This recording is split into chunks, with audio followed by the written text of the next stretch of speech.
Hello नमस्ते, केहन छी अहाँ सब? उम्मीद करै छी अहाँ सब ठीक है और हमहूँ ठीक छी। तऽ आइ बनि रहल अछि हमर घरमे मछली और बना रहल छथि मछली हमर सासू मम्मी, जे हमरा ससुरालमे एखन चूल्हेपर बनै है और मायकोमे चूल्हेपर मछली मीट मछली सब बनै है ससुरालोमे। और देखियो चूल्हा पर का बहुत टेस्टी होइ छै मछली और मिथिलांचलके तऽ प्रसिद्ध छै मछली।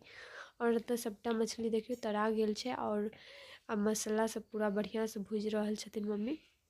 एकदम लाल कऽ कऽ भुजथिन जे कि बढ़िआँसँ भुजायल रहै छै तऽ कच्चावला स्वाद नहि ओहिमे रहै छै, बढ़िआँसँ एकदम लाल कऽ कऽ भुजियौ तऽ।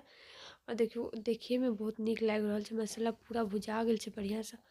और एहिमे रस दऽ रहल छथिन अपना हिसाबसँ, जतेक रस देबाक चाहै छथिन ओतेक रस दऽ रहल छथिन, हल्का हल्का मिला कऽ। और एतऽ रस दऽ देलखिन और बड़कऽके इंतजार करै छथिन जे कि बढ़िआँसँ बरकि जेतै तऽ।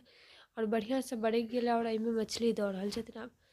और मछली देलाके बादो बढ़िआँसँ एक बेर बरकऽ देथिन। एतऽ सबटा मछली पड़ि गेलै और एतऽ बढ़िआँसँ देखियौ बरकि रहल छै मछली सब देलाके बाद। और ओहिके कलर कतेक नीक लागै छै, जहिना कलर देखऽमे लागै ओनाहिते खाइमे बहुत टेस्टी छलै। और एतऽ देखियौ लगभग भऽ गेल छै, आब बनि गेल अछि। तऽ धनिया पत्ता दऽ रहल छथिन और धनिया पत्ता देलाके बाद आब बढ़िआँसँ मिला देथिन और मिलेलाके बाद आब नीचा उतारि देथिन।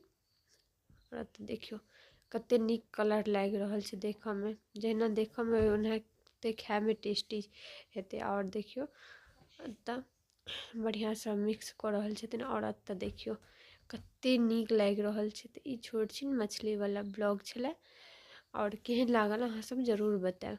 और किनका सबके मछली पसन्द अइ, हमरा तऽ बहुत ज़्यादा पसन्द अछि। तब तक ले बाय बाय।